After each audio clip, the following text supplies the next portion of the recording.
The Nintendo Wii U was released in 2012 as the first 8th generation home console. I remember looking at it and thinking, this thing is going to be a hit. Well, obviously that didn't happen. The Wii U just didn't catch on. And today we'll take a look at what I think Nintendo did wrong with the Wii U. This is of course all my opinion, and I'm interested to hear if you agree, or what your opinion is if not. So let me know in the comments. I actually really like the Wii U, but unlike me, most people chose not to get one. And I think there are a few reasons why it did not appeal.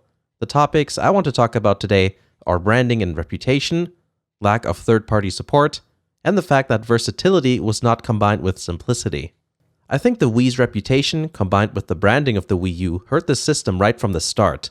The Wii was a raging success, but near the end of its life cycle, it wasn't quite as popular as it once was. A common thing I've heard both on the internet and in real life is that people stopped using their Wii after the novelty of it wore off. So calling its successor Wii U might not have been the best choice. It should have been its own thing, like how the Wii had its own identity, despite it just being a slightly more powerful GameCube with motion controls. I think a better strategy would have been to market the system under a different name to keep people from having preconceived opinions about the console. While I don't think that it would have made the Wii U successful, it might have helped a little. After all, success and failure are a combination of many things. And I'm not sure if this is just me nitpicking or if I'm just looking for more reasons, but the color of the game cases just doesn't really stand out, especially next to a few PS4 games. I like the look of them myself, but it's not what you'd call impactful. I think the red labels on the Switch cases do a much better job. Red, white, and black is in my opinion the most powerful color combination. It has such a big visual impact while still remaining relatively neutral and unobtrusive to the cover art design. The lack of third-party games is surely down to the low install base. There were ports of AAA games at first, like a few Assassin's Creed games, for example, but it seems that companies decided it wasn't worth the effort bringing those titles over after the first few years, especially after more powerful systems like the PS4 and Xbox One were released. I personally bought a Wii U in order to play Nintendo games, but a lot of people obviously want to be able to play other games as well. There needs to be variety, especially if it's going to be someone's only console. It's important for consumers not to feel boxed in or restricted. I think that was a problem with the PlayStation Vita as well. But the biggest problem, in my opinion, is that versatility wasn't combined with simplicity.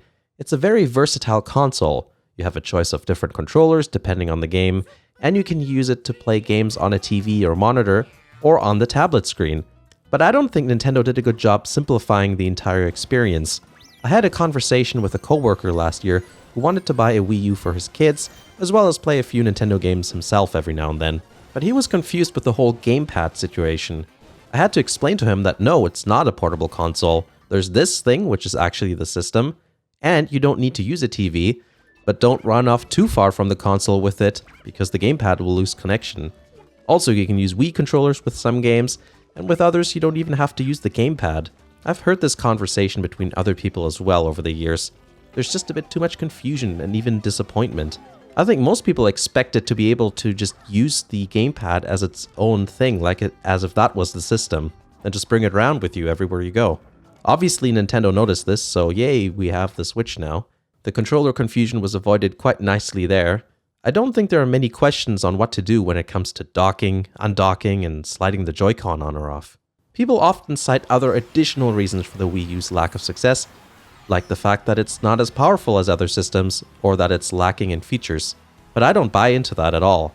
Look at the Switch, it doesn't have a camera, YouTube, or Netflix, something that the Wii U has by the way, and it certainly can't claim to be more powerful than its competitors. The Switch is simple and easy to understand while at the same time being able to fulfill a bunch of usage scenarios.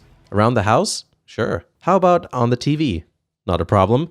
How about bringing it onto the train? Yep, no worries. That's really appealing, and I'm sure people believe they could have done that with the Wii U before finding out that they couldn't. That's my theory anyways. Let me know what you think. I'm going to go and play some games on my Wii U for now. Like the video if you did, subscribe to the channel for more videos like this, as well as others that aren't like this. Thanks for watching, and I'll see you again in the next video.